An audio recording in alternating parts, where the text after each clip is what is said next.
Bendito Dios, te damos gracias, Señor, por tu amor, por tu misericordia. Te rogamos, Señor, que uses este tiempo para edificar a tu iglesia, para crecer cada día más en la comprensión de tu reino y de tu mensaje, en el nombre de Jesús. Amén. Hermanos, no sé si de la clase de ayer ya hay alguna pregunta, algo que de pronto repasando las notas haya quedado pendiente.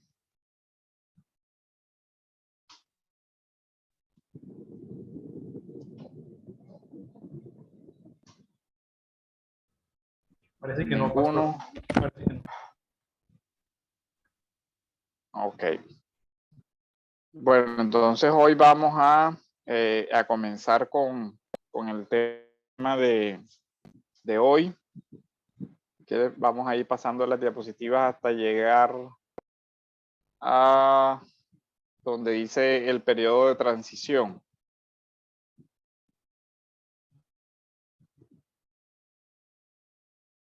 Es como la 12 por ahí más o menos.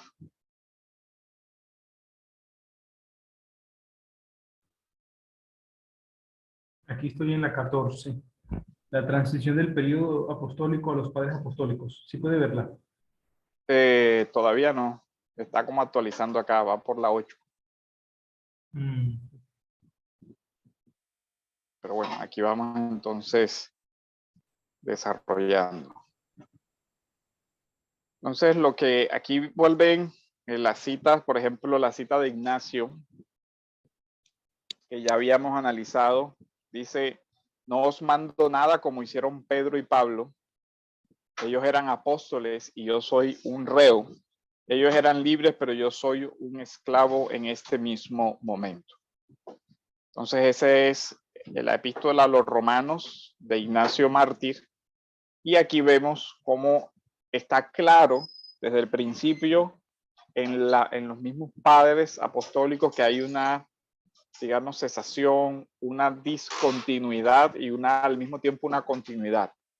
¿Qué es lo que no continúa? Ellos tienen claro que el ministerio apostólico tiene unas particularidades y una autoridad inevitable y que no es la misma autoridad que van a tener los presbíteros.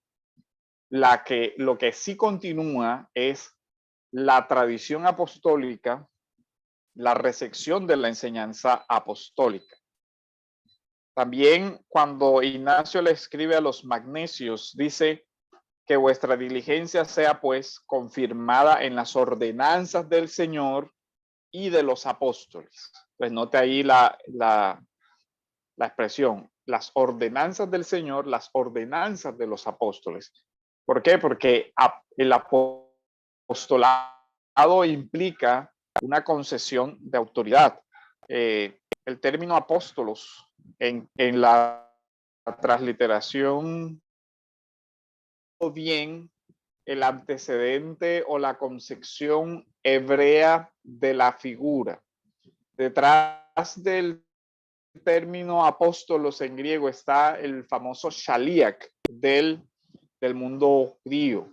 El shaliach es un representante semejante a lo que es un abogado al día de hoy, alguien que representa a otra persona y esa representación tiene vinculación, es como si fuera un apoderado de.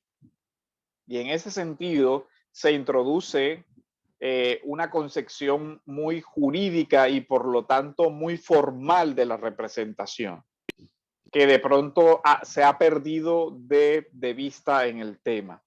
Entonces los apóstoles dan mandamientos, pero los apóstoles dan mandamientos como si fuera Cristo mismo. Por eso dice el que recibe al que me envía, al que yo envío, es como si me recibiera a mí. Esa es la concepción del apostolado. Entonces la iglesia desde los primeros días entendió claramente que la muerte de los apóstoles implicaba un cambio. Los apóstoles son el cimiento, el fundamento de la verdad. La doctrina apostólica se convierte en ese fundamento. De ahí la importancia de conocer entonces esta parte. Ahora, como el periodo de la patrística tiene mucha relación con el establecimiento del canon, y vamos a ir precisando el concepto de tradición, tradición inspirada, tradición apostólica, vamos a ir haciendo esas distinciones. Pero vamos a hablar algo de la formación del canon del Nuevo Testamento y la conciencia canónica. Y aquí, si de pronto es un tema que ya han visto, me dicen y podemos ir un poco más rápido. Quiero que leamos inicialmente, alguien que quiera leer el Evangelio de Lucas en el capítulo 1, versículos del 1 al 4. ¿Quién quiere leerlo?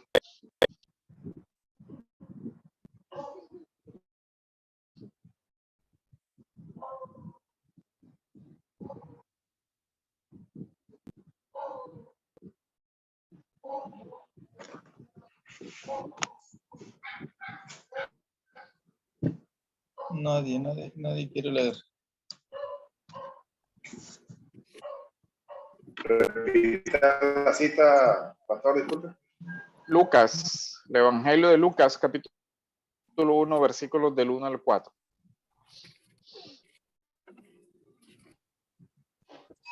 Hola, Puesto que ya buenas noches. ¿Lo tiene?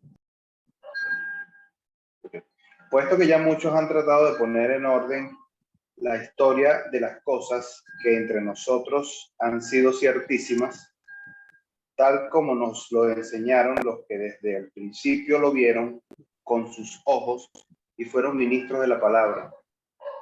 Me ha parecido también a mí, después de haber investigado con diligencia todas las cosas de su origen, escribírtelas por orden, oh excelentísimo Teófilo, para que conozcas bien la verdad de las cosas en las cuales has sido instruido. Ok. Analice algo. Por cuanto muchos han tratado de poner en orden, estoy leyendo en la versión, en la nueva versión de las Américas. Dice, por cuanto muchos han tratado de poner en orden. Miren que Lucas se refiere ya a actividad anterior, a fuentes, por decirlo de una manera más clara. Y la naturaleza de las fuentes que Lucas utiliza para componer su evangelio son fuentes de tradición escrita y fuentes de tradición oral. Es decir, él dice, por cuanto muchos han tratado de poner en orden y escribir una historia de las cosas que entre nosotros son muy ciertas, y dice, tal como nos las dieron a conocer. Miren que Lucas señala de dónde está sacando su información. Nos las dieron a conocer. ¿Quiénes?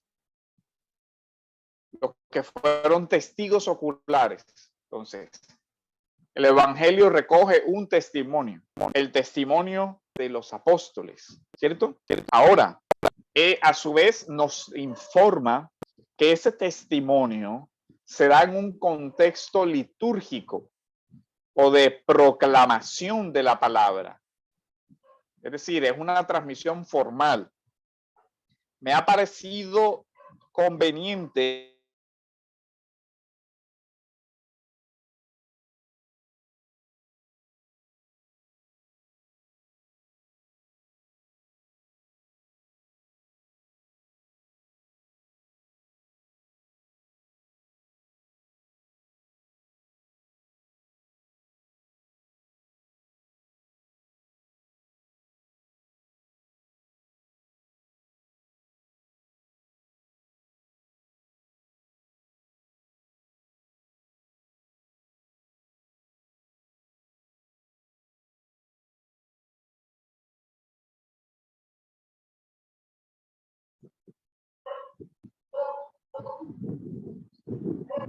se cayó ahí el... ¿Ya me escuchan?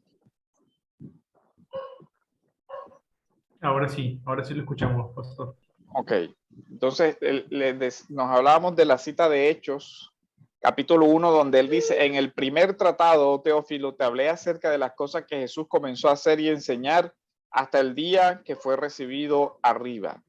después de haber dado mandamiento por el Espíritu Santo a los apóstoles que había escogido. Entonces, los apóstoles fueron depositarios de esa enseñanza. No, pero eso sí no lo debe hacer, o sea, como le digo. Aló, ahí se oye una voz.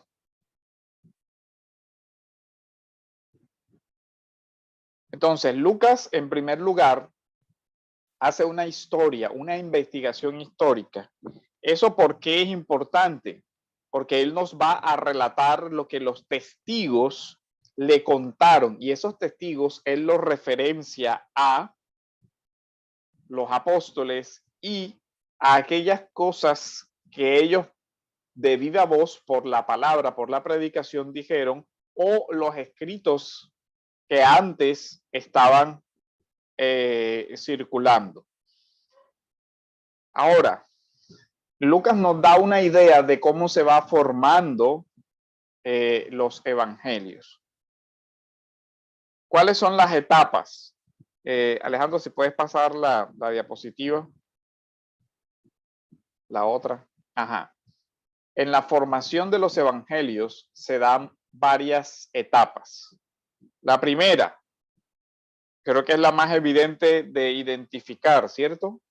Jesús predica, no escribe, predica. Él hace una predicación del reino de los cielos y cumple toda la etapa de su ministerio. Dentro de esa etapa del ministerio, el Señor enseña a sus discípulos. Los discípulos son los primeros receptores de la predicación de Jesús.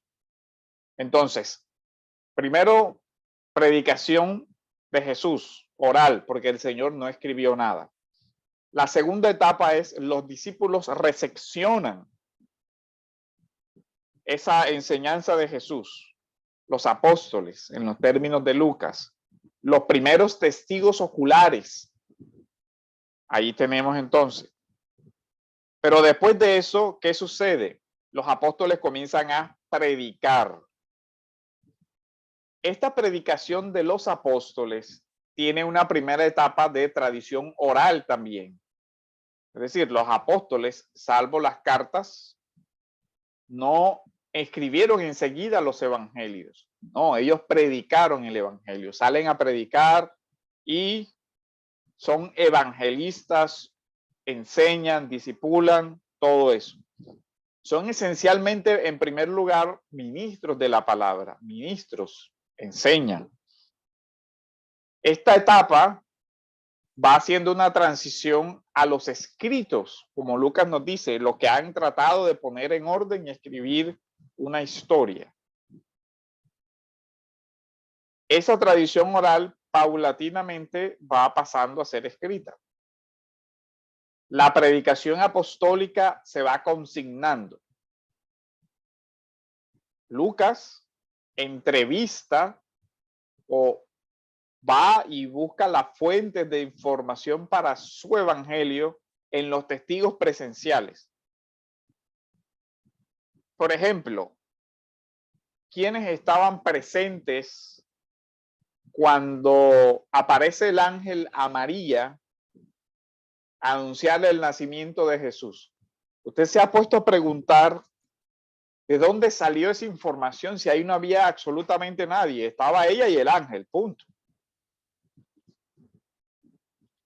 Si Lucas investigó, lo más probable es que él haya entrevistado a María y ella haya contado cómo fueron los eventos y de ahí Lucas saca la información que coloca después en los relatos.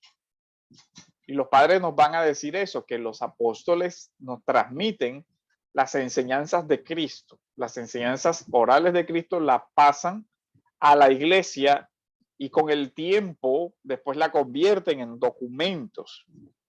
Ahora, la última etapa es la recepción de esa palabra apostólica como palabra de Dios por la misma iglesia.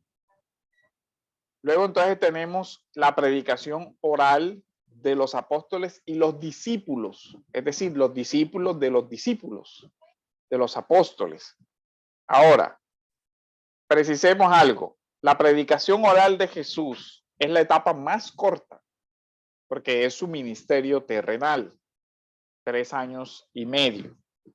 Cubre un periodo del ministerio terrenal del Señor desde el bautismo hasta su muerte, ¿cierto? Que fue la etapa de la predicación. Se trata de un periodo breve pero fundamental, ya que la tradición que se recoge en los evangelios es la que corresponde a la etapa desde el bautismo hasta la Pascua. Y el impacto que causó en los seguidores del Señor fue muy duradero. Entonces aquí nosotros tenemos que la tradición apostólica se transmitió en un contexto de relación. ¿Qué relación? La relación de maestro y discípulo. ¿Esto por qué es importante? Porque esa relación se siguió manteniendo entre los apóstoles y sus discípulos, y después de ellos, los discípulos de los discípulos siguieron transmitiendo esa tradición. De ahí que se conservara la enseñanza de Jesús en el contexto de maestros enseñando a sus discípulos. Esta es una parte importante. ¿Por qué? Porque esto hace parte de la comisión del Señor a los apóstoles. Pero hay que resaltar, para dar fuerza a esto, que esta predicación tiene connotaciones jurídicas. El shaliach, el apóstol, es un representante. Ahora no nos vamos a, digamos, a detener en toda esa parte de las implicaciones de la palabra y de dónde sale la palabra y el trasfondo. En este punto, ustedes pueden consultar la obra de José Grau que se llama El Fundamento Apostólico, donde él explica con detalle la parte jurídica del apostolado. Pero aquí nos interesa eso para que veamos que lo que se está transmitiendo es una tradición formal, algo muy serio de conservar. Y es un dato fundamental porque los evangelios surgen en una relación discipular. Los apóstoles enseñan. Ahora Jesús tiene discípulos. A ellos se les enseña. Y los apóstoles se convierten en los depositarios del evangelio del reino, y por eso ellos son los que después van a estar a cargo, después de la muerte del Señor, de la predicación. Y esto va en una etapa ya un poco más extensa, porque los apóstoles van muriendo en un periodo que va desde la etapa después de la muerte hasta entrado el siglo I con Juan, que es el último de los que muere alrededor del año 90, que es la fecha de datación del Apocalipsis. Los apóstoles entonces cuentan a los nuevos creyentes todo lo que ellos vieron y escucharon de Jesús. Como lo dice Lucas, los hechos y las palabras de Jesús. En esta etapa cobra especial importancia la resurrección. ¿Por qué? Porque la resurrección es el hecho que marca toda la interpretación del ministerio anterior de Jesús. Recuerden que en muchas ocasiones el Señor dice, esto que ustedes están viendo ahora lo entenderán después. Incluso la decepción de los apóstoles, de los discípulos, perdón, cuando el camino de Emaús, nosotros pensábamos que era el Salvador del mundo y murió, y hoy hace 3 días que esto pasó. Incluso por ahí andan unas mujeres diciendo que resucitó, pero ellos seguían camino a su casa.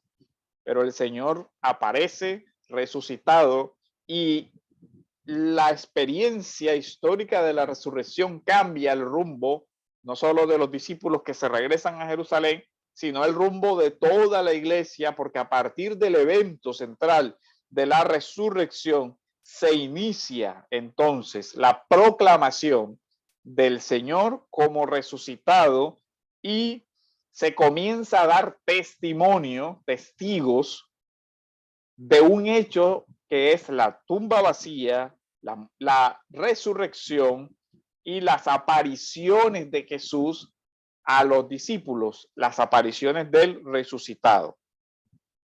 Aquí vemos entonces cómo va pasando la predicación apostólica, la predicación de Jesús a la predicación sobre Jesús, en el sentido que es una predicación ahora de los apóstoles sobre el sentido de la vida, de la obra, de la muerte de Jesús, iluminado todo eso por el evento de la resurrección.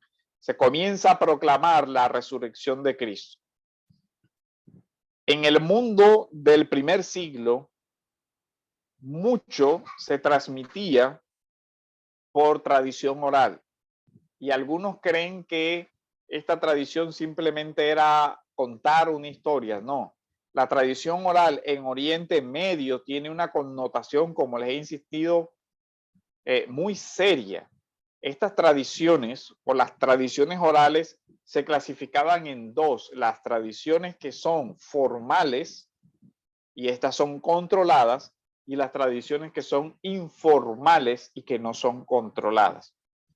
En este caso, la tradición sobre Jesús es una tradición formal, es una tradición que se da en un contexto litúrgico, es una tradición que se da en contexto jurídico, que tiene una gran exigencia. Es por esta razón que se exige que se cumpla en la transmisión de la revelación las normas del testimonio. ¿Se acuerdan que Deuteronomio y la ley decía que para que un testimonio sea válido sobre un evento, mínimo deben haber 2 testigos? Y por eso los apóstoles son enviados de 2 en 2, para que se cumplan las reglas de este testimonio, de que alguien predique y el otro pueda dar fe de que esto sucedió así, y ellos son testigos oculares que transmitían su testimonio principalmente en su condición de testigos, pero también en su condición de ministros de la palabra, como dice Lucas. Por lo cual estamos frente a una tradición formal. Y las tradiciones formales en Oriente Medio son estrictamente controladas. De hecho, Lucas habla de escribirlas en orden. Ahora, sobre la conservación de la tradición, quiero citar el comentario de F.F. Bruce sobre este periodo para llegar a entender. Si bien Jesús no escribió libro alguno, lo que dijo fue atesorado y repetido por aquellos que le escucharon y a su vez por los que oyeron a estos. Una cadena.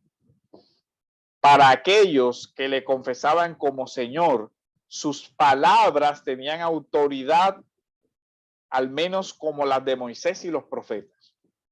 Fueron transmitidas como el elemento más importante de la tradición del cristianismo primitivo, junto con los relatos de las obras, la muerte y la resurrección. Fueron enseñadas por los testigos directos y recibidas a su vez por otros, no simplemente como hechos históricos, sino como la confesión de fe de la iglesia, como el mensaje que se les encargó transmitir.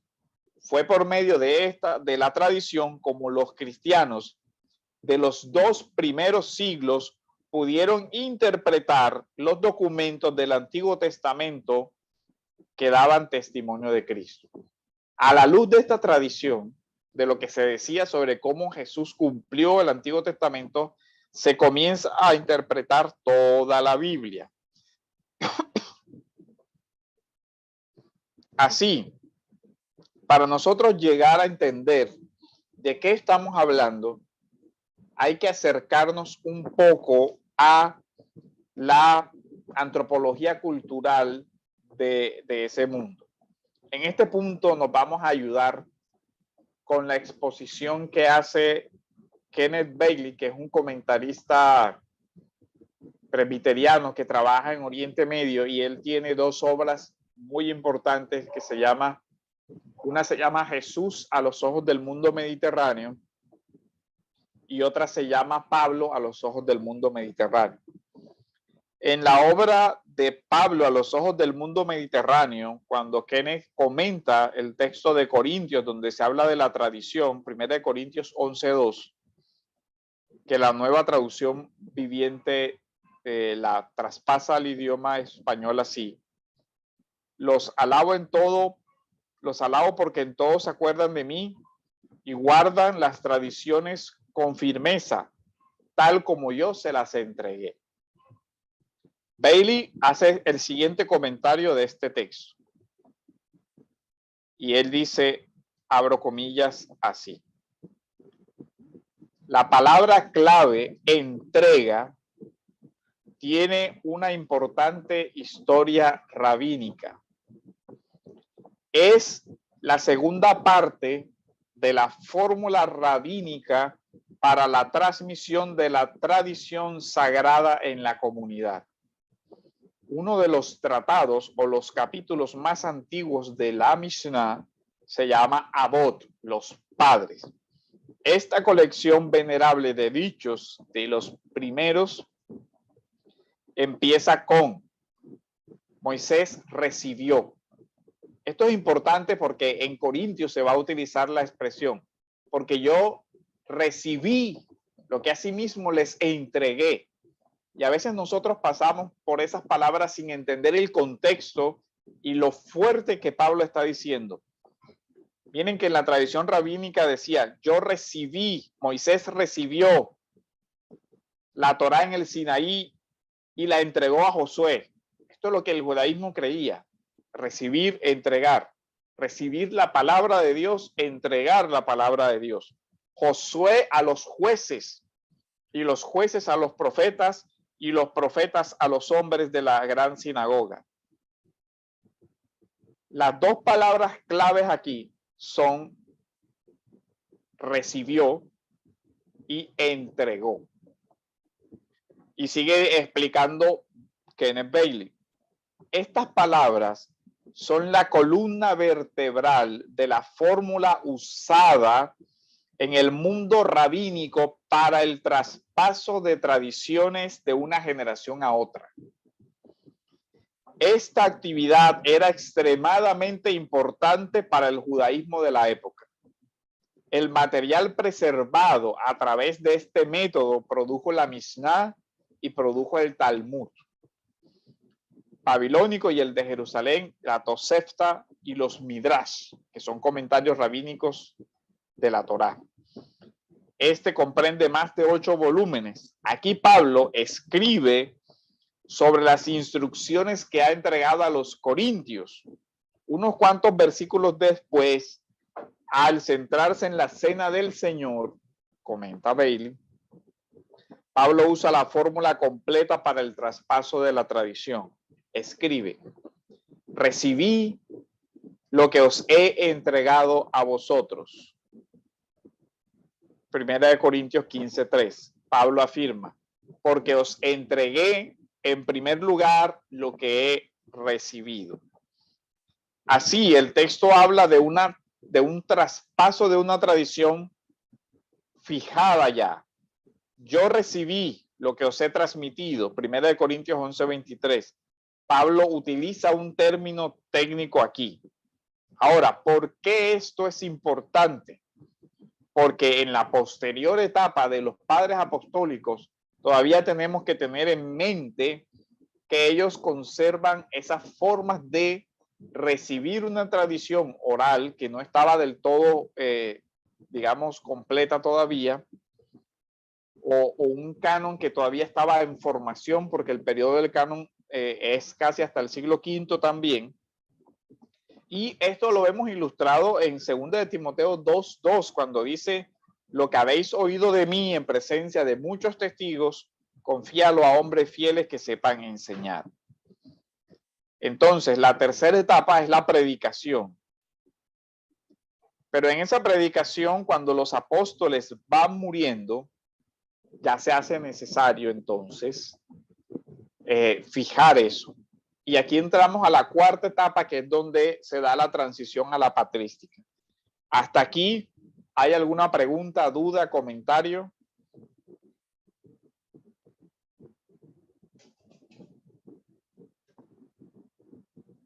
¿Quedó claro esta parte de la tradición, de las etapas?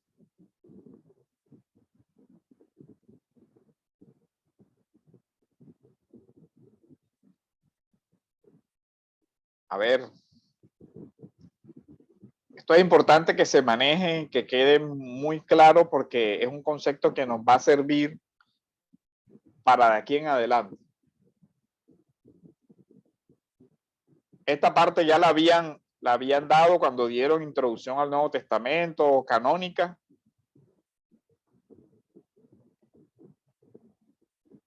No respondan todos al mismo tiempo.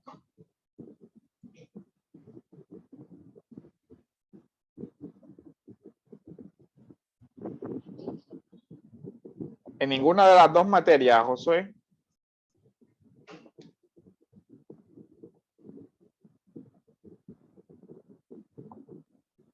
Bueno, recuerden las etapas que hemos venido mencionando. Jesús predica, ¿cierto? Pero Jesús no escribe, es una predicación oral.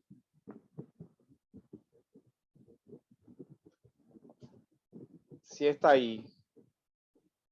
¿Tienen algún problema con la transmisión?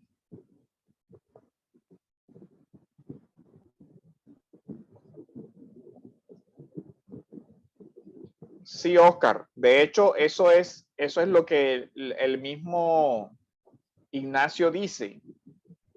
Ya no está la misma autoridad que tenían los apóstoles, porque los apóstoles fueron designados por el Señor como testigos privilegiados de su enseñanza y del sentido de su vida y de su obra. Entonces, ellos, acuérdense que ahí es importante los requisitos. Jesús predica, ¿cierto? La predicación de Jesús comienza desde su bautismo hasta su muerte. Los apóstoles, ¿se acuerdan cuando se reemplaza a Judas? Se dan varios requisitos. Dice que haya estado con nosotros desde el bautismo hasta la muerte y resurrección. Porque el testimonio apostólico debía tener esos elementos. Haber sido discípulo del Señor, haber sido llamado por el Señor, haber sido instruido por el Señor y haber visto, porque era un testigo, como un testigo dentro de un proceso judicial. Entonces, la primera etapa es Jesús predica y enseña a los discípulos. La segunda es los discípulos recepcionan. Aló, ¿sí se está escuchando bien? Que me salió acá una cosa extraña.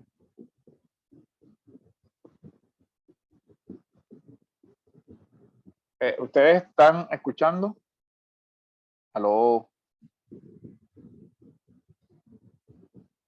Ok, listo. Entonces, después, esos mismos discípulos comienzan a predicar, pero también oralmente. Proclamación de la palabra. En los lugares donde iban, donde llegaban, ellos predicaban. Pero con el tiempo se comienzan a escribir cosas.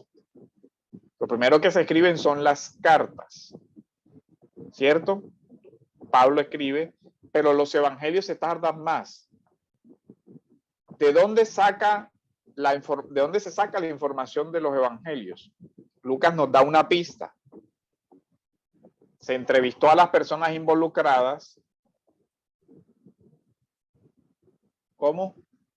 Sí, por eso es que para el requisito de ser apóstol, Hechos, cuando se da la elección de Judas, del reemplazo de Judas, dice que haya estado con nosotros. La tercera etapa es la predicación apostólica, pero la predicación apostólica tiene a su vez dos etapas. La primera etapa es ellos predican, no se ocupan de escribir, van por todos los lugares predicando, predican en las sinagogas, predican donde son escuchados. Pero cuando ya se acerca, ¿cierto?, la muerte de los apóstoles, discípulos de los apóstoles, por ejemplo, Marcos, por ejemplo, Lucas, comienzan a recoger aquellos escritos y a escribir además lo que ellos se le han escuchado predicar a Pablo, a Pedro y a los demás apóstoles, y lo consignan por escrito. Eso que se consigna por escrito se va a convertir después en los textos canónicos, ¿cierto? Los textos de los evangelios. Aquí ya entonces vamos entrando a esa etapa. La cuarta etapa es ya la recepción en las iglesias de esa predicación. En este orden, las iglesias primero reciben la predicación verbal, la proclamación de la palabra por parte de los apóstoles, y después reciben los escritos. Entonces, la cuarta etapa ya es propiamente la de la escritura. Y aquí nos resulta útil el comentario que hace Ireneo en Contra todos los herejes. Dice, el evangelio fue primero predicado y después, por la voluntad de Dios, fue puesto por escrito. Entonces, miren ya cómo los padres son conscientes de estas etapas. La etapa de tradición oral y la etapa de escritura. Aquí pasaron muchos años, porque la mayoría, si recuerdan sus clases de introducción al Nuevo Testamento, ¿cuándo son escritos los evangelios? ¿Alguien se acuerda?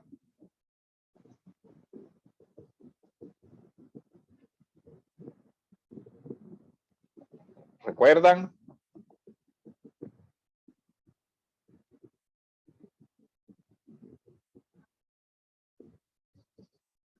¿Cuándo fueron escritos los evangelios?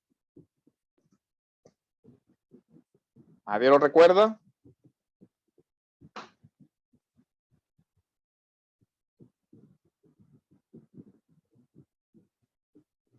Los evangelios fueron escritos en su mayoría, claro, entre el 70 en adelante.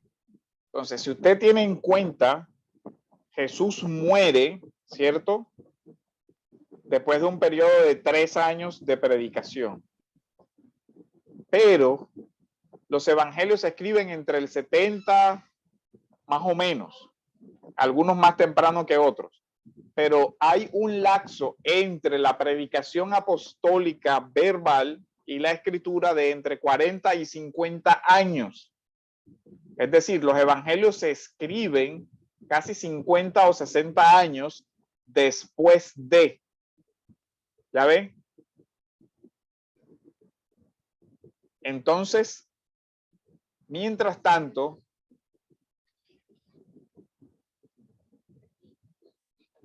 ahí alcancé un comentario, pero no alcancé a verlo. Entonces, aquí es donde nosotros vemos la importancia de manejar esto. Porque los padres nos dicen, hay que recordar que el evangelio fue primero predicado. Sí, la tradición oral fue la que conservó, primero conservó la enseñanza de Jesús sobre el reino de Dios y conserva todo. Por eso Ireneo dice, el evangelio fue predicado y luego por la voluntad de Dios fue puesto por escrito. Las comunidades recibieron, ¿cierto?, el evangelio, y solo posteriormente, precisamente en el ejercicio del mensaje misionero, solo posteriormente reciben los escritos. Entonces, aquí hay que resaltar varias cosas. La iglesia recibe los documentos, en este caso, por ejemplo, las cartas de Pablo, después de haber recibido la predicación oral. Cuando ellos reciben las cartas, ya habían sido, recibían la escritura. Las iglesias conservan esos documentos como autoritativos. Las comunidades, las iglesias tenían esos documentos. Eran usados en las iglesias, eran leídos en público, eran usados en la liturgia. Y esos documentos se regaron por todo el mundo antiguo. El trabajo misionero permitió que en amplios espectros geográficos se difundieran los evangelios. Ahora, la formación del Nuevo Testamento entonces está relacionada con su recepción. Ajá. Ahora, el profesor Milton Fisher escribe sobre cómo las iglesias van teniendo conciencia canónica sobre estos documentos, y él dice: el principio determinante que reconoce la autoridad de los escritos canónicos del Nuevo Testamento fue establecido dentro del contenido de esos mismos escritos. Quiero que alguien lea Primera de Tesalonicenses 5:17. ¿Quién lo puede leer?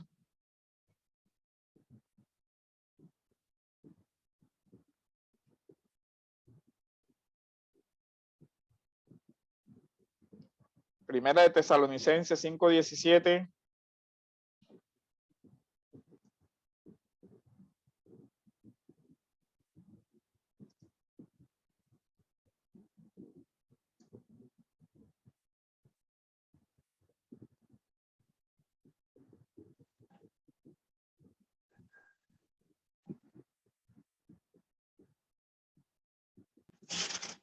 $5.17. Sí. Orad sin cesar. No, esa no, la escribí mal. Miren, primera 5:7 para ver. Es la que dice: les encargo delante del Señor. No, el 5:7 dice: pues los que duermen de noche duermen, y los que se embriagan de noche se embriagan. No.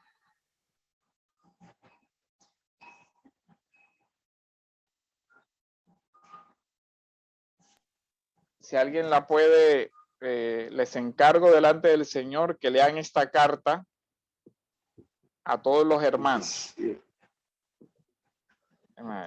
27 dice el hermano: os conjuro por el Señor que esta carta se lea a todos los santos hermanos. El 27. Es el 27. Ok, anoté mal. Entonces, miren, hay exhortaciones en el primer, ya en los mismos documentos, a que sean leídos en público, en un contexto de la liturgia. Posiblemente, aquí estamos viendo cómo las primeras iglesias iban recibiendo ese testimonio de los apóstoles. Si nosotros vemos más adelante, vemos ejemplos, por ejemplo, Apocalipsis. Miren lo que dice Apocalipsis: bienaventurado el que lee y los que oyen. ¿Ha notado la implicación de esa estructura? El que lee es uno, los que oyen son muchos. Está hablando de un contexto litúrgico donde alguien lee el texto y la iglesia escucha, los discípulos escuchan. Ya vamos viendo entonces que estos documentos se utilizaron para enseñar a los discípulos y además se utilizaron dentro del culto público. Todos los discípulos iban conociendo eso. Aquí quiero que lean Primera de Tesalonicenses 2:13.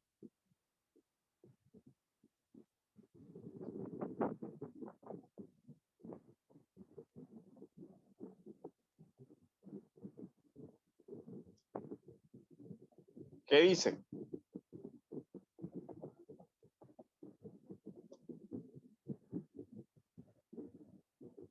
¿Quién lo puede leer?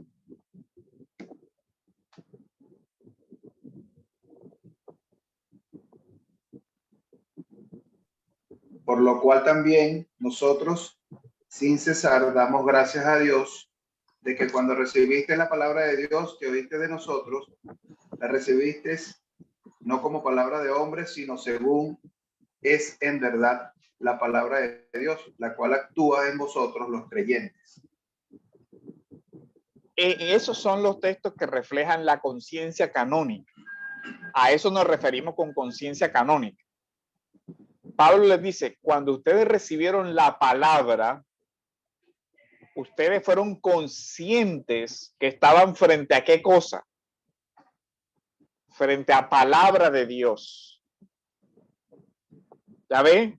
Y por eso conservaron lo que se les había dicho verbalmente o lo que se les había escrito, como lo es en verdad, palabra de Dios, no palabra de hombre. Es decir, la misma comunidad de tesalonicenses ya entendió que estaba frente a la palabra de Dios.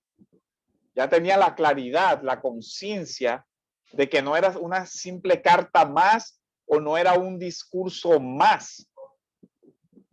De tal forma que cuando llega el debate sobre los textos canónicos, que es muy posterior, siglos después, no es que esos autores, no es que los padres desde afuera dicen, estos son los libros.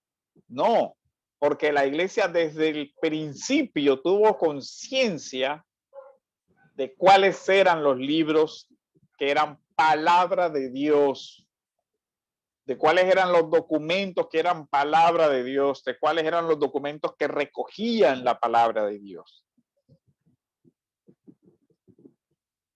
Ahora lea Colosenses 4:16.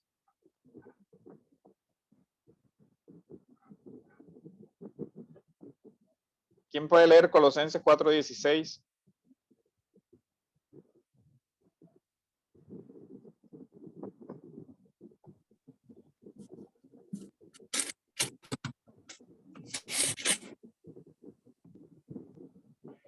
Ventilador y comienzo a leer y le pongo aquí el micrófono.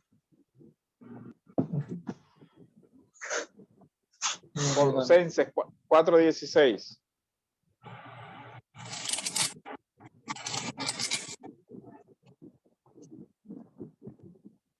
Dice, cuando esta carta haya sido leída entre vosotros, haced que también se lea en la iglesia de los laodicenses, y que la de la Odisea la leáis también vosotros. Entonces, las cartas comenzaron a circular entre las comunidades, se copiaban y se transmitían unas a otras las cartas. Pero esas cartas, usted pregúntese, ¿por qué era necesario que una carta dirigida a una iglesia la leyeran otras iglesias? Porque ya se va dando la idea de que esto no solamente involucra una problemática particular, sino que es una herencia para toda la iglesia universal. Y así, porque la iglesia va a enfrentar diferentes problemas y las cartas se van transmitiendo. Segunda de Pedro 3, del 15 al 16. ¿Alguien que pueda leer?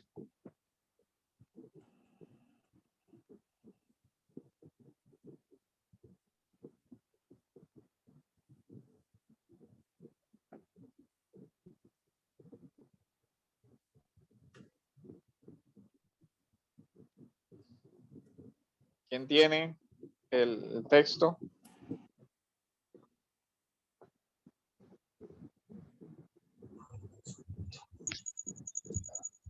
Y tened entendido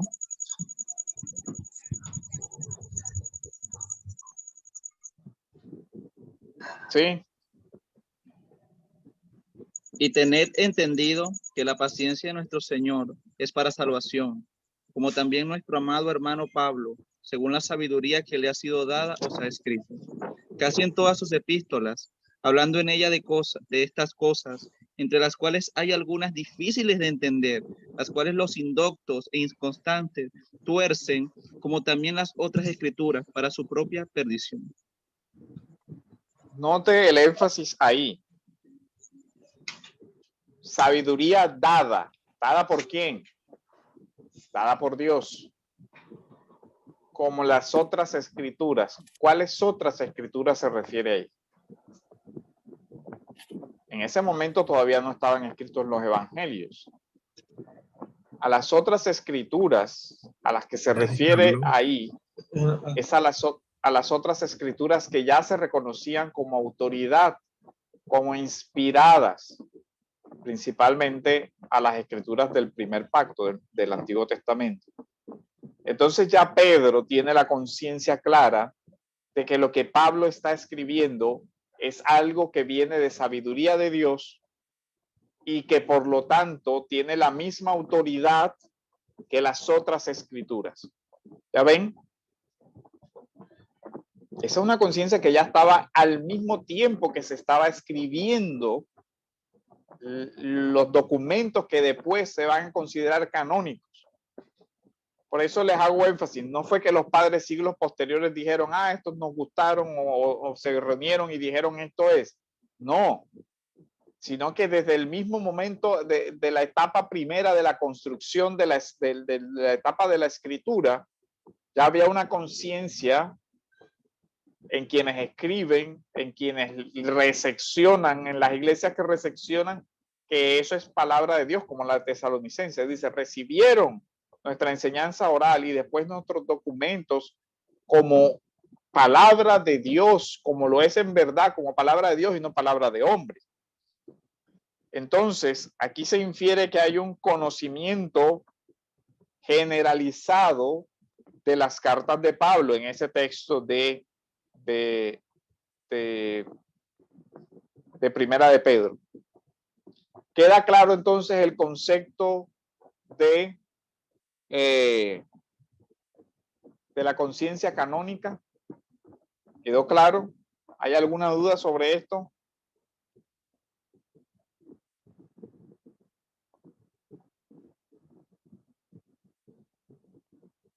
Necesito saber si de pronto el tema quedó claro, si se comprendió.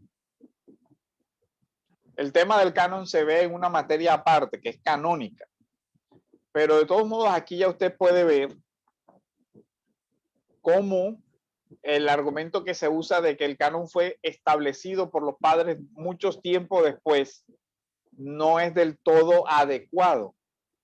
Porque precisamente los padres lo que tienen en cuenta es la misma conciencia de las iglesias que recibieron estos documentos y que podían contrastar y verificar que eran palabra de Dios en cuanto los relacionaban directamente con la enseñanza apostólica que esas iglesias habían recibido.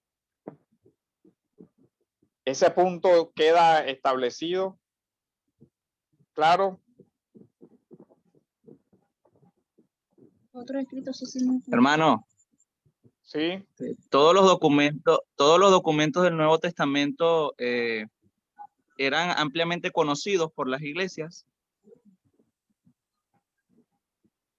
Lo que vemos en los textos es que esos documentos comenzaron a circular entre todas las iglesias porque aunque una iglesia recibiera el documento, no se quedaba únicamente ella con el documento, sino que lo iban copiando, lo iban pasando.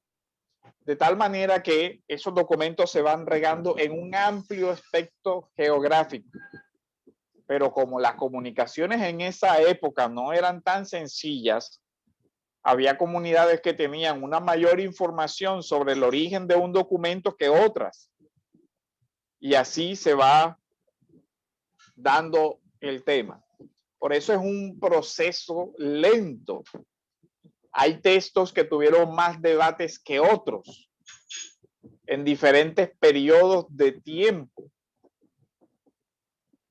Pero lo que se va a establecer es que son precisamente las iglesias que recibieron esos documentos las que van poco a poco dándole veracidad a eso.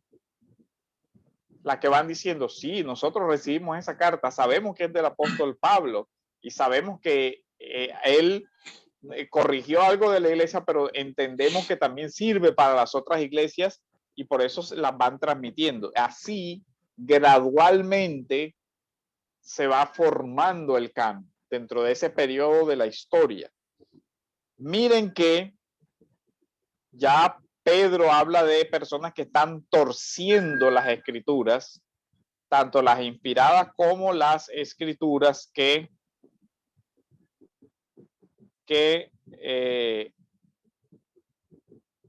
están siendo utilizadas por la iglesia reciente.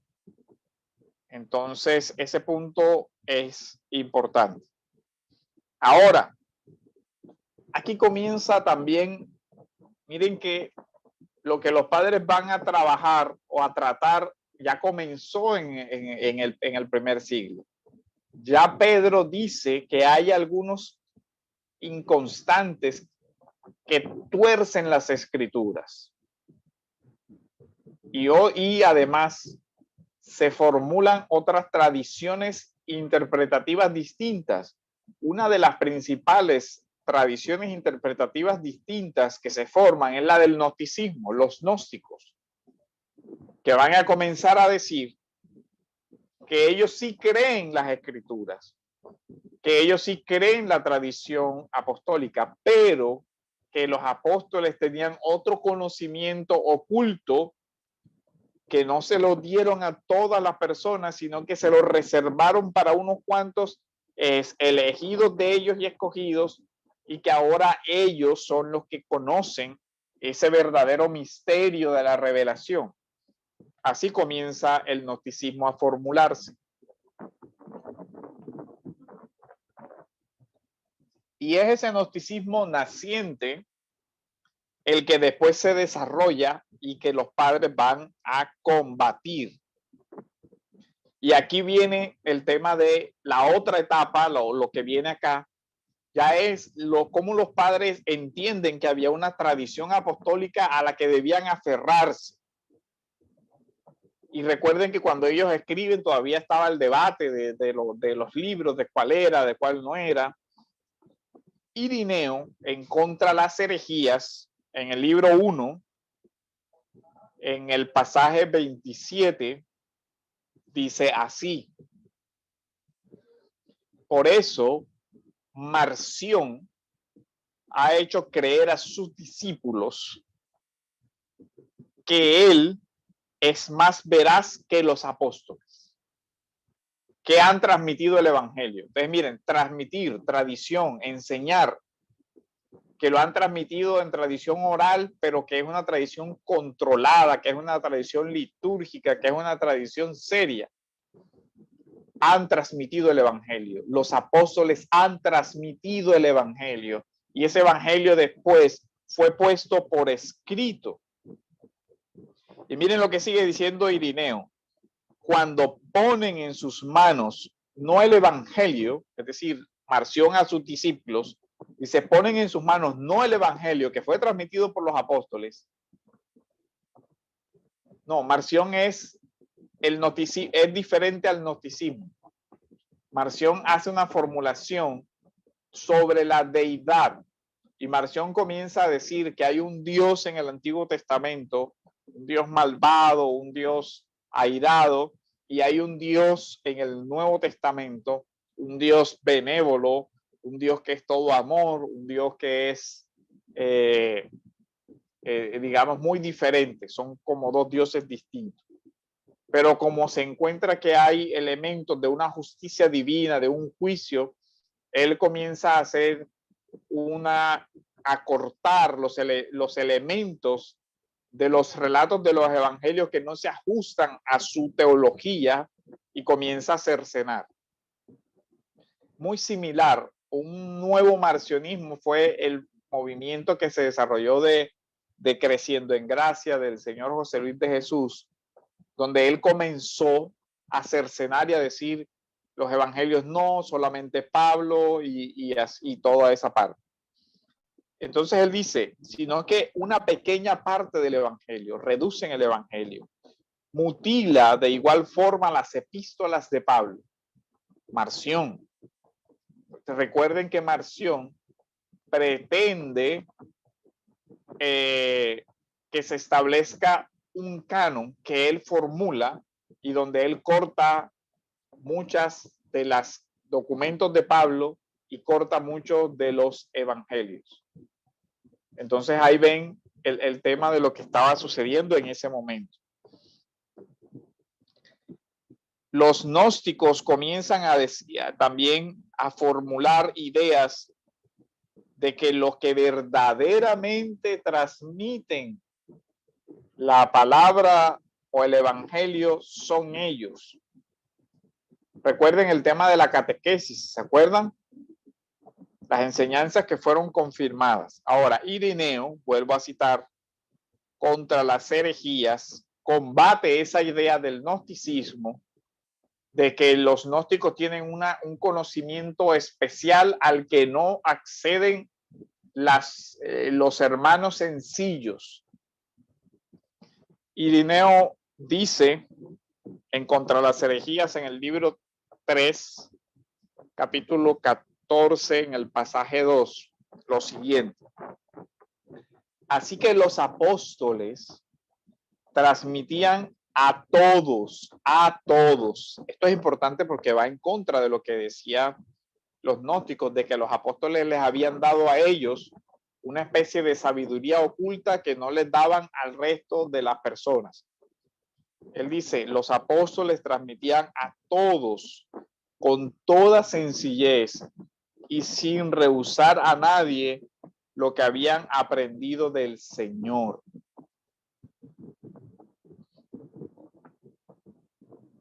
No, Marción trabajó el canon del Nuevo Testamento. La propuesta de Marción fue un canon del Nuevo Testamento. Lo que él dice es que en el Antiguo Testamento hay una deidad airada, una deidad, digamos, mala, y que acá en el Nuevo hay otro Dios que es Jesús con ideas, digamos, diferentes. Entonces, cuando Ireneo habla de la doctrina de la creación del mundo, que era otra reformulación del gnosticismo, porque ellos planteaban unos eones y otra creación muy diferente, él dice algo. Y toda la iglesia, extendida por el mundo entero, ha recibido de los apóstoles esta misma tradición. Este pasaje es importante porque ya se comienza a hablar de la universalidad de la transmisión de la tradición apostólica. Toda la iglesia, extendida por el mundo entero, dice Ireneo, ha recibido de los apóstoles esta tradición. La tradición sobre la enseñanza de la creación del mundo y la tradición apostólica en general, o el evangelio. También en el libro 3 de Contra las herejías, en el capítulo, el libro 3, pasaje 3:1, dice: todos los que desean discernir la verdad pueden contemplar en todas las iglesias la tradición apostólica que se manifiesta en el mundo entero. Es la segunda vez que Marción habla de la tradición apostólica y la tradición apostólica en el mundo entero. O sea, ya era una tradición generalizada. Todas las iglesias habían recibido esa predicación de los apóstoles. ¿Qué es importante aquí? La universalidad de la tradición. Los sujetos que la transmitieron, los apóstoles. ¿A quiénes la transmitieron? A todas las personas indistintamente. Ahora, el gnosticismo, que era una de las cosas con las que lucharon los padres, apelaron a una tradición diferente. Irineo viene y dice, nosotros apelamos a la tradición de los apóstoles. Y cito textual en el libro tercero, pasaje 2.2. Apelamos a la tradición que viene de los apóstoles y que se conserva en las iglesias por la sucesión de los presbíteros. ¿Alguien había hecho el tema sobre los apóstoles en este punto de la sucesión o algo? Ahora hace poquito habían hecho esa pregunta.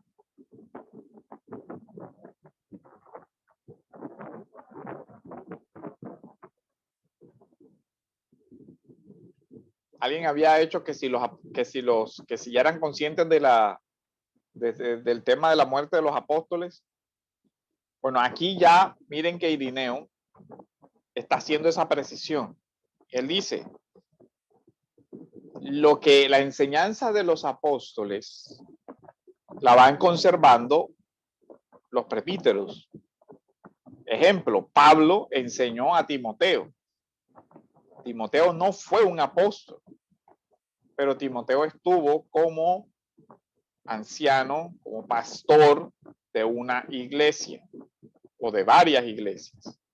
En consecuencia, nosotros vemos que Timoteo guarda el testimonio apostólico en el sentido de lo que Pablo le enseñó, el evangelio que él recibió de la predicación de Pablo. Entonces, esos se convierten en maestros de las iglesias, no con la misma autoridad que los apóstoles, porque ahora lo que ellos conservan es precisamente la tradición apostólica. Se oye ahí alguien está hablando, o sea, alguien está participando, no escucho bien. Nadie. Dice, sino que aún los gnósticos dicen que ellos tienen un mayor conocimiento, no solamente que los presbíteros, sino que también que los apóstoles, y que ellos tienen la verdad pura. De estas citas tenemos entonces, primero, ya en Irineo es clara, así como en Ignacio, que hay una discontinuidad. Los presbíteros no son, digamos, no tienen la misma autoridad de revelación que los apóstoles. Ellos reciben la tradición apostólica y la conservan y la enseñan a las iglesias. Lo que Pablo dice en Timoteo, busca hombres fieles que también transmitan, que también enseñen lo que tú les vas a enseñar. La tradición apostólica fue conservada en la iglesia. O sea, aquí vemos entonces que los apóstoles eran supervisores universales. Los pastores y ancianos revisan simplemente o se dedican a la transmisión del mensaje apostólico en sus iglesias. Y ese mensaje apostólico fue consignado luego en las obras del Nuevo Testamento, en los evangelios, y eso cierra, los evangelios cierran la tradición inspirada. ¿Qué sigue después? La iglesia se dio cuenta que tenían que usar una regla para distinguir aquellas cosas que eran conforme a la enseñanza de los apóstoles, las interpretaciones que eran acorde al mensaje del evangelio. Ahora tienen los textos y ahora necesitan tener reglas para interpretar adecuadamente los evangelios. Y aquí es donde viene el concepto de regula fidei. Hasta aquí, ¿tienen alguna pregunta para pasar al otro tema? Preguntas, dudas, comentarios. De esta parte hasta aquí va claro. ¿Se ha entendido? ¿No se ha entendido?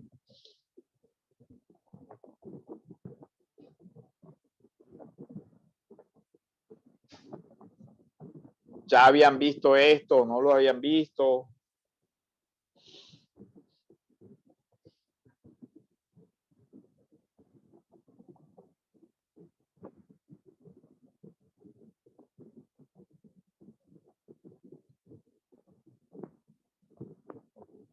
Hermanos. Aló.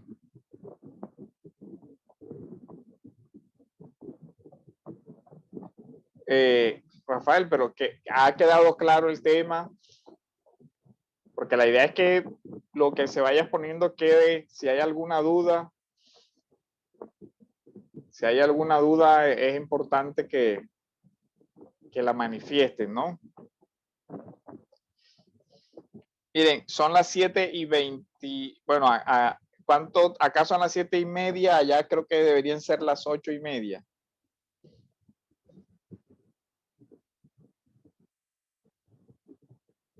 No sé si, porque ya nos tocaría el tema de la regla de fe, pero la regla de fe es un tema un poquito más larguito y más complejo. No sé si comenzamos ahora, pero después va a quedar como por la mitad, o lo damos mañana. No sé qué, porque creo que nos quedan como 15 minutos.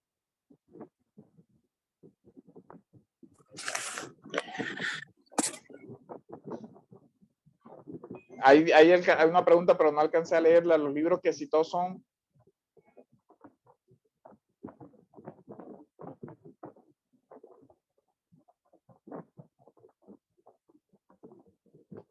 El hermano que hizo la pregunta es por escrito, si la puede volver de pronto a pasar, o la hace por audio.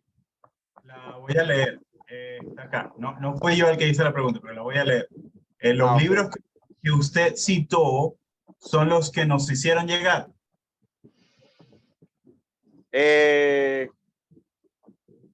Contra las herejías de Irineo, no, porque ese libro no lo conseguí en digital, no lo tengo en digital, lo tengo en una edición física, pero acá yo les voy a pasar el documento que estamos utilizando, donde están las citas, para que ustedes puedan tener por lo menos las citas, pero ese no está en formato digital. Contra las herejías no lo encontré. De Irineo son dos obras muy importantes: la Demostración Apostólica y Contra las herejías, que es un texto más grande, más largo, pero son importantes. Ahora, digamos que vamos a comenzar con el tema de la regla de fe. La regla de fe, o la regula fidei, es una expresión que aparece en el siglo II, que se usa para designar un canon de verdades que deben ser creídas, que sintetizan expresiones de fe y que se le enseñaban a la persona que llegaba nueva a la fe. La regla de la fe. Después esto lo vamos a ver con el tema del bautismo, cómo se utilizaban confesiones en los contextos bautismales. La primera cita que vamos a observar sobre el tema de la regla de fe está en Orígenes, la tenemos en Orígenes, en el tratado de los principios. Un tratado bastante interesante también. Orígenes dice lo siguiente: y hemos venido a creer que Cristo es el Hijo de Dios y que es de Él de quien hemos de aprender la verdad. Aprender la verdad. Así también, cuando entre los muchos que piensan tener los sentimientos de Cristo, hay algunos que piensan de distinta manera, hay que guardar la doctrina de la iglesia, la cual proviene de los apóstoles por tradición sucesoria. Miren de lo que está hablando ahora Orígenes, la tradición.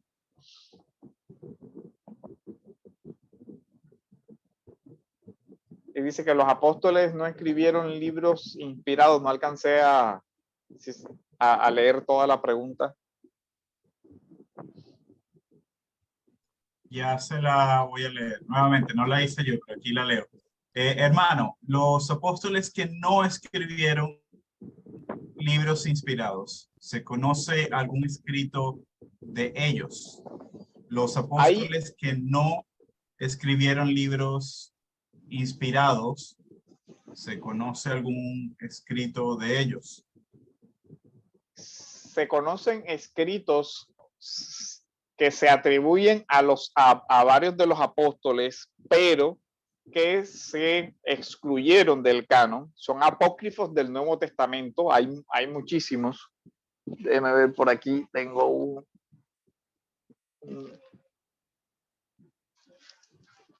Dame un segundito. Hay apócrifos tanto del Antiguo como del Nuevo. Déjenme, para no tener que levantarme. Entre los apócrifos del Nuevo Testamento se conocen Evangelio de los Nazarenos, los Evangelios Ebionitas, el Evangelio de los Hebreos, los Evangelios egipcios, y hay unos proto-Evangelio de Santiago, hay un pseudo Mateo, hay un pseudo Tomás, hay los evangelios árabes de la infancia, evangelios de Pedro, evangelio de Nicodemo, evangelio de Judas, evangelio de Tomás, de María, el libro secreto de Juan. Perdone esos son a partir del tercer siglo, ¿cierto? No están tan cerca del primero y segundo siglo, ¿correcto? Entre el segundo en adelante. Entre el segundo en adelante, y sobre todo hay una gran cantidad de estos pseudoevangelios que se descubrieron recientemente en la Hatzmandi, que son en su mayoría documentos gnósticos, evangelios gnósticos, como el que estalló el boom, que es el evangelio de Tomás. Pero hay una gran cantidad, son muchísimos. Hay hechos de Andrés, hechos de Juan, hechos de Pedro, hechos de Pablo, hechos de Tomás, hechos de Felipe, pero todo eso son evangelios o cartas. También hay una gran cantidad de cartas apócrifas del Nuevo Testamento. Y eso sí, ¿por qué esto viene a debate? Porque los padres, ¿con qué criterio comenzaron a decir eso no, eso no? Con el criterio de concordancia con los documentos que ellos ya tenían como regla de verdad, que son esas cartas y esos evangelios que sabían que provenían de los apóstoles, y con el criterio de lo que los mismos apóstoles habían enseñado a las iglesias. Por eso ellos van haciendo la regla de depuración. Pablo predicó esto. Luego, ejemplo, lo que le predicó a los Gálatas. Él va y les predica el evangelio. Ya los Gálatas saben el evangelio por vía de tradición oral de Pablo. Luego Pablo les dice, pero llegaron otros enseñando otro evangelio.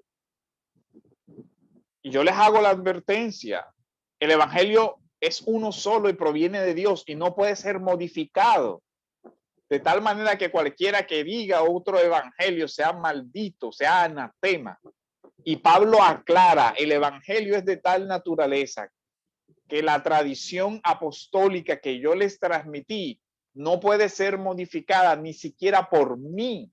Por eso Pablo dice, si yo voy ahora, si yo mismo fuera a ustedes y les anunciara un evangelio diferente que el que les prediqué la primera vez, no me crean, porque el evangelio es un evangelio eterno, no puede ser modificado, no puede ser alterado, no se puede arreglar.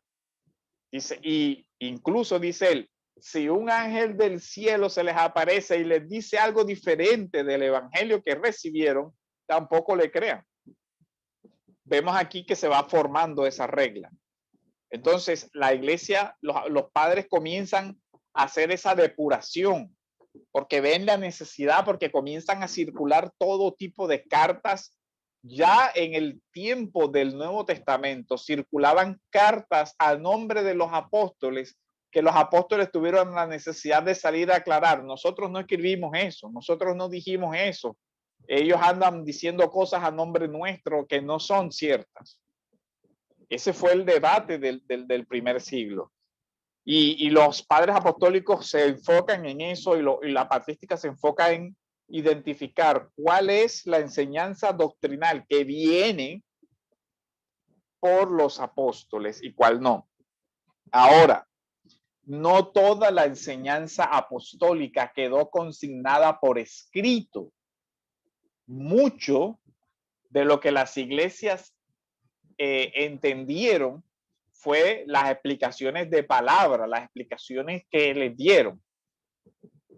Ahora, eso no es ningún problema porque Juan lo declara claramente. Dice, Jesús dijo muchas otras cosas e hizo muchas otras cosas que si las escribiéramos no alcanzarían todos los libros para contarlas. ¿Se acuerdan? ¿Se acuerdan de la cita de ese Juan 20:30 creo que es? Al final del Evangelio, él dice que Jesús hizo muchas otras cosas y enseñó muchas otras cosas que no quedaron en los escritos. Ahora, hay algo también, y es que tenemos un reflejo de la tradición no escrita en la tradición escrita. ¿Se acuerdan el pasaje donde dice, porque el Señor dijo, es más bienaventurado dar que recibir? ¿Se acuerdan de eso?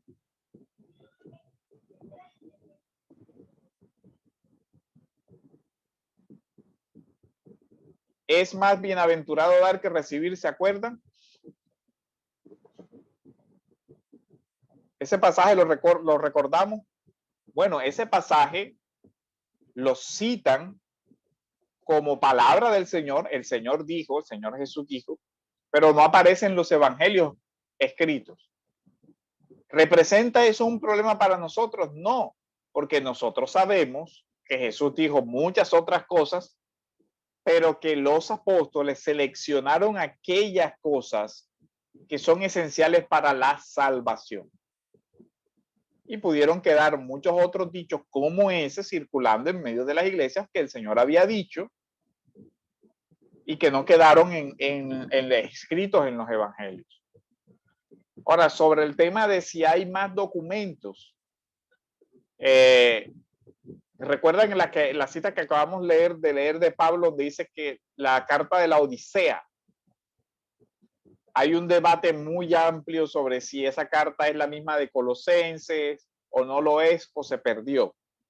Pero recordemos, el canon es una lista falible de textos falibles. Si los hay, no lo sabemos. No hay la forma de hacerlo. Pero lo que usted debe tener en cuenta es, ¿qué pasaría si aparece hoy algún documento que se atribuya? ¿Sí? perdone que lo interrumpa, ¿es una lista falible o infalible? Como No, es dijo una falible dos lista veces. falible. Es una lista falible, o sea, de libros infalibles. Me refiero a que el reconocimiento del canon que hicieron los padres no es infalible, es decir, no hay una lista inspirada. A esa parte me refiero. Fue una conciencia, fue algo, pero digamos que no podemos decir que hay infalibilidad en la lista de los libros. Lo que sí podemos decir es que los libros establecidos fueron aquellos que las iglesias en diferentes regiones reconocieron como provenientes de los apóstoles y que correspondían a la predicación que ellos habían recibido. Si llegara a aparecer cualquier otro documento hoy, tendría que ajustarse a lo que ya está como regla de fe.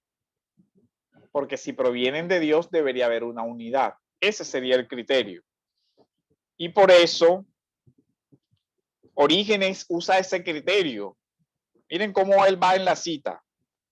Orígenes va diciendo, y hemos venido a creer en que Cristo es el Hijo de Dios y que es de él de quien aprendemos la verdad, el evangelio. Así también, entre los muchos que piensan tener los sentimientos de Cristo, hay algunos que opinan de manera distinta que los demás. Y él dice, hay que guardar la doctrina de la iglesia, la cual proviene de los apóstoles por tradición sucesoria, pero esta tradición sucesoria no es la misma que la idea católico-romana de la tradición en la persona, porque ya otros padres han dicho, no, la tradición es la tradición de la doctrina apostólica, de las enseñanzas de los apóstoles que reciben las iglesias, no que alguien sea el que tiene ahora la sucesión apostólica. Vi una preguntita, pero no alcancé a leerla.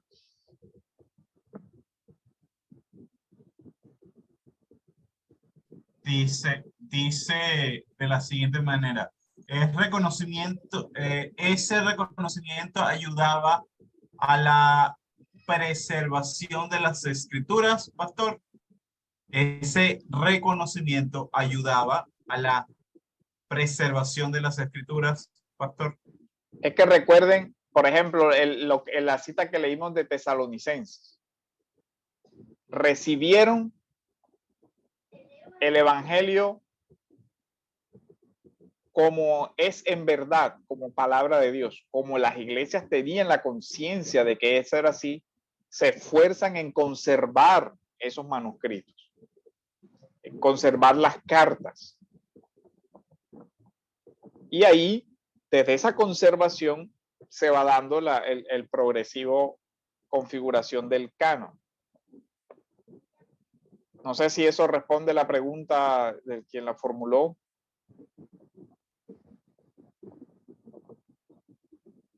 No sé si el hermano que la formuló, si esa era la duda que tenía.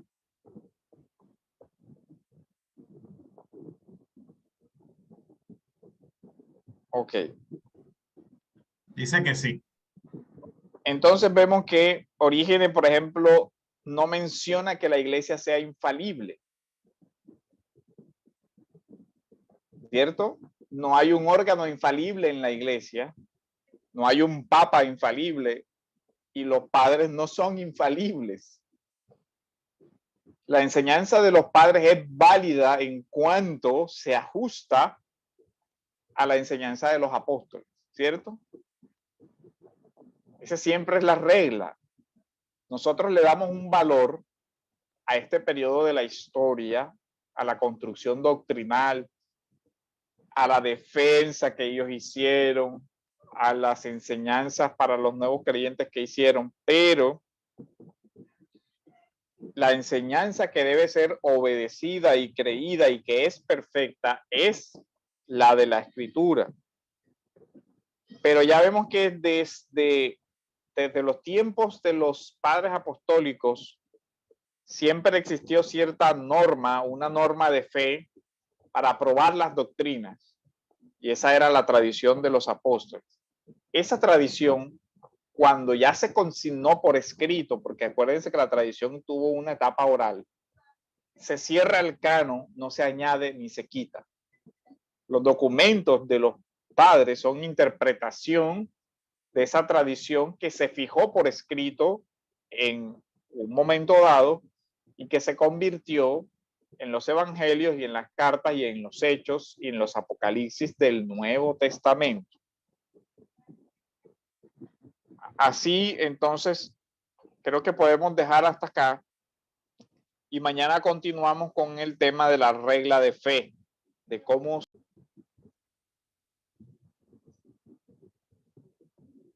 el criterio de la regla de fe era que correspondiera con la doctrina apostólica. Lo complejo aquí es que esa doctrina apostólica estaba circulando en escritos que ya los apóstoles habían hecho, pero también en lo que como las iglesias recordaban de lo que Pablo y los apóstoles habían enseñado. Hay un versículo donde dice lo que han escuchado por palabra o por carta. Creo que es Tesalonicenses también. Ahora no tengo la cita. Vamos a mirar.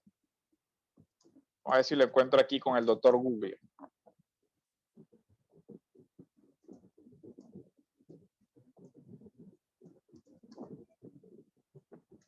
Y si no, mañana.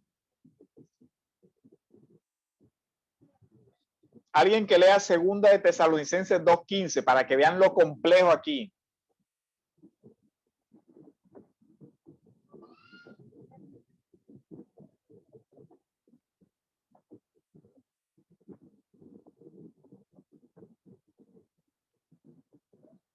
¿Quién lo quiere leer? Dice así. Así, según Tesalonicenses 2:15. Así que, hermanos, estad firmes y retened la doctrina que habéis aprendido, sea por palabra o por carta nuestra. ¿Sí ven lo complejo ahí? Pablo entiende que va corriendo una tradición escrita al lado de una tradición oral. Y él dice que deben conservar ambas cosas. No sé si me logro explicar. Él dice oral porque ellos no escribieron al inicio. Ellos les hablaron. Pablo dice, si yo les escribo algo ahora, tienen que recibirlo como tradición, como aceptarlo. O si yo les he enseñado algo de viva voz, también tienen que conservarlo. ¿Ya ven? Y eso corrió así paralelo muchos años, hasta que ya se confirma y se cierra el canon, donde ya el canon queda cerrado, fijado, escrito. No sé si logré explicarme. Miren lo que dice en la Biblia de las Américas, dice así. En la nueva versión de las Américas. Así que, hermanos, estén firmes y conserven las doctrinas que les fueron enseñadas, la tradición, las doctrinas que le fueron enseñadas, ya de palabra, ya por carta. Este texto a veces no se lee. Y miren que Pablo dice, lo que les dijimos de viva voz no lo anula la carta. Porque es el mismo evangelio. Por lo tanto, tienen que conservar tanto lo que les enseñamos como lo que les estamos diciendo. Si usted lee Tesalonicenses con detenimiento, Pablo siempre se refiere al evangelio, al evangelio, al evangelio. Pero cuando Pablo escribe Tesalonicenses, el evangelio no estaba, los evangelios, como los conocemos hoy, no estaban escritos. Así que Pablo no les dice a los tesalonicenses, conserven el evangelio de Mateo, de Lucas, de Marcos o de Juan. No, el evangelio que él les predicó, a eso se refiere. Ahora, aquí es donde se da la transición. Se va quedando el escrito, pero la tradición oral sigue caminando. Sigue caminando en la iglesia, y esa tradición oral es la que los gnósticos entran a querer amañar, a querer hacer de ellos, a querer decir, es que los apóstoles nos dijeron algo que a ustedes no les dijeron. Entonces nosotros tenemos un conocimiento mayor que el que ustedes tienen, porque los apóstoles acá en privado, por acá así aparte, nos dijeron el verdadero sentido de lo que escribieron. Sí, me hago entender. Y ahí comienza el debate con el gnosticismo. Entonces vienen los padres y dicen, no es así. Eso es mentira. Los apóstoles dijeron esto y esto quedó consignado en los evangelios. Y ustedes no pueden venir a cambiar la tradición. Y ahí comienza el debate de la regla de fe. Nosotros tenemos que conservar los documentos escritos y los tenemos que leer como ya ellos nos habían explicado el evangelio cuando vinieron. La parte oral. ¿Saben? Aquí es donde el catolicismo después intenta utilizar esa realidad que se presentó, que se ve aquí en Tesalonicenses, para decir que esa tradición oral nunca se cierra. Lo que nosotros vemos es que nosotros podemos tener certeza de la tradición que está escrita, pero no podemos tener certeza de toda la tradición que quedó circulando oral. Y que a veces esa tradición oral llegó a quedar incluida dentro del escrito. El caso de la cita de es más bienaventurado dar que recibir. Una tradición oral se introdujo por una cita en el documento escrito. Pero ¿qué aprende uno de eso? Que ese dicho circulaba por todas partes. El Señor dijo, es más bienaventurado dar que recibir. Él lo dice porque sabe que el resto también conoce el dicho. No había problema. Pero hoy no hay las herramientas para hacer la reconstrucción de esa tradición oral. No, eso no es posible. Ese es el tema. Y tampoco puede canonizarse esa tradición oral como lo intenta hacer el catolicismo. Que es, y miren, aquí es donde el catolicismo intenta que esa tradición oral siga abierta desde ese periodo apostólico hasta el día de hoy. No sé si ahí logro transmitir. Es que la tradición oral va pasando de los apóstoles a los discípulos de los apóstoles. Por ejemplo, Pablo le enseña a Timoteo y Pablo le dice a Timoteo, escoge hombres fieles a los que tú les enseñes lo que yo te enseñé, ¿cierto? Y así sucesivamente. Pero el tema es que al ver las herejías, por ejemplo, las pseudointerpretaciones que se dan, la iglesia se comienza por la providencia de Dios a ser consciente de que necesita fijar eso por escrito para que no pueda llegar a ser torcido. Cuando ya se fija por escrito, siendo que nosotros hoy no podemos llegar a determinar las otras cosas que los apóstoles dijeron fuera de esos escritos, ya no podemos fiarnos de esos escritos. Y es lo que los padres intentan hacer. Dicen, ojo, hay que fijarnos en la regla de lo escrito o lo que nosotros sabemos claramente que los apóstoles dijeron. No este poco de cosas que vienen a decir ahora que los apóstoles les dijeron a ellos. Entonces miren que por eso el debate que se formó en el periodo patrístico es muy grande. Llega, por ejemplo, un Marción y dice, no, Pablo no dijo eso. Hay que mocharle, hay que quitar aquí, poner acá y remendar aquí. Y salen los padres a decir, no señor, no aceptamos que le quites nada a lo que Pablo escribió. Lo que escribió y así se queda. Pero tampoco aceptamos que vengan a añadirle cosas que ellos no dijeron. Y ahí comienza la batalla, y esa batalla duró casi 4 siglos. No fue que discutieron un fin de semana y se pusieron de acuerdo. Esa batalla duró año tras año, debate tras debate, excomulgaron al uno, excomulgaron al otro, luego el que excomulgaron lo desexcomulgaron y excomulgaron al que había. Y incluso hay concilios que se llaman, que fueron latrocinios, que porque los emperadores intimidaron a los padres y los desterraron y aprobaron declaraciones de los herejes, y después la iglesia echó y dijo, ese concilio no es válido porque ese concilio recoge una herejía que demostramos que aquí y así.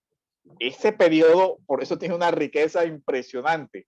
Los concilios no fueron cosas sencillas, porque habían elementos de política, un emperador que le preocupaba que la situación religiosa le dividiera el imperio, porque ya el cristianismo se había extendido por todo y el conflicto entre las diversas escuelas, los emperadores y las autoridades los veían como un peligro para la estabilidad del reino. Y ahí comienza todo el tema a complicarse. Entonces, hasta aquí está claro.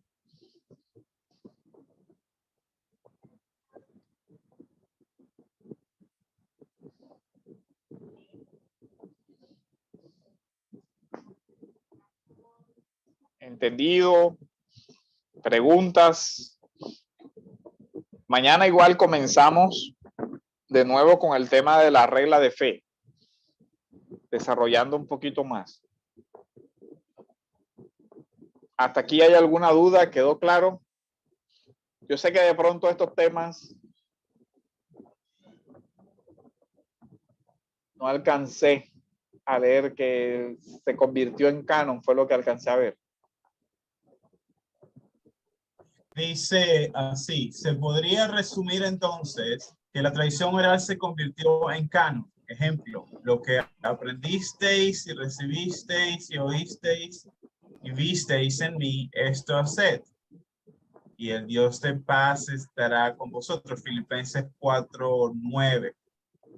Claro, esa tradición. Hay otro comentario de otro hermano acá, dice en Hechos 18, observamos esa dualidad en la tradición oral y escrita entre Priscila y Aquila, enseñando a un Apolos. Claro, ese de Apolos es un ejemplo donde que en todas las regiones no llegó el conocimiento del evangelio digamos, en la misma profundidad que en otras. A Apolos le predican sobre Cristo, entiende y él fervorosamente sale a predicar lo que entendió. Y luego se encuentra con Aquila y Priscila, que habían, si no recuerdo mal, habían sido discípulos de Pablo. Habían estado con Pablo, creo, porque ellos eran como hacedores de tiendas o algo así. Ahora no recuerdo bien. Y evidentemente, al haber estado con Pablo, tenían la tradición de ir a voz de Pablo, ¿cierto? Les había explicado muchísimas cosas. En cambio, a Apolos, pues le habían predicado, no sabemos exactamente quién, cree en el Señor Jesús, pero todavía no tiene contacto con toda la enseñanza de los apóstoles. Cuando Priscila y Aquila se lo encuentran, ven que hay elementos verdaderos en su predicación sobre Cristo, pero ven que hay un elemento que le falta comprender y lo llaman y le dicen, mira, ¿sabes del Espíritu Santo? Dice, no, ni siquiera sabía que había un Espíritu Santo. Lo toman y ¿qué le enseñan? Lo que Pablo les había enseñado a ellos, ¿cierto? Le transmiten con mayor precisión el evangelio. Ahora, mire algo, se dan procesos de verificación de eso, porque Pablo, ¿cómo recibió el evangelio?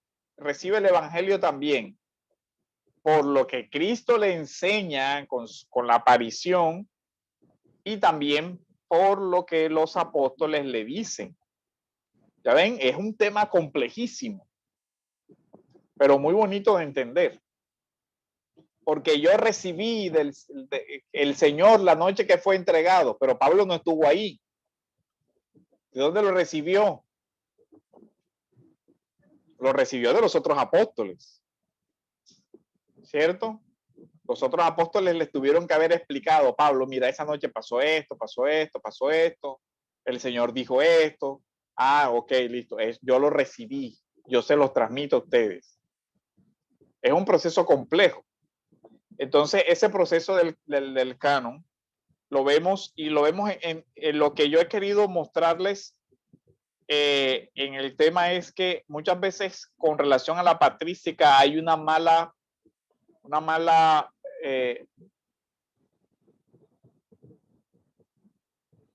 que si un libro hoy puede llegar a reunir los requisitos para ser incluido, esa es una pregunta difícil. ¿Cómo saber?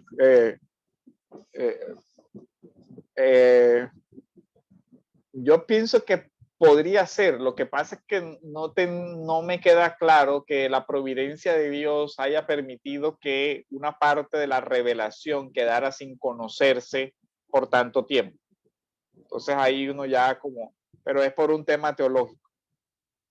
Entonces, pero dado que la lista no es infalible, es posible. No lo aseguro ni sí ni no.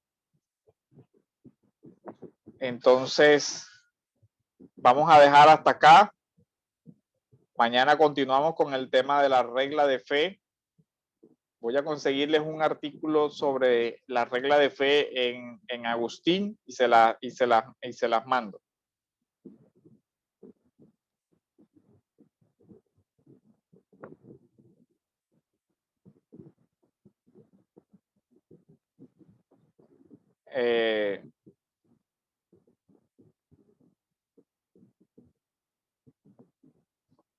Vamos a orar entonces, hermanos.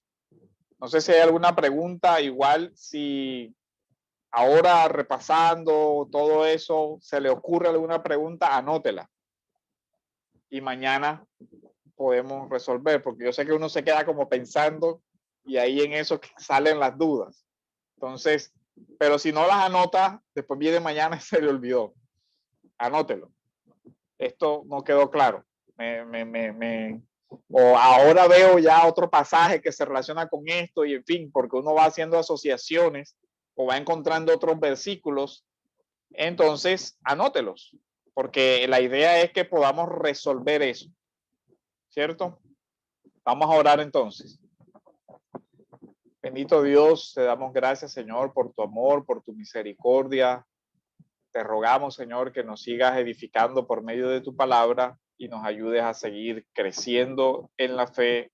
En el nombre de Jesús. Amén. Bueno, hermanos, entonces nos vemos mañana.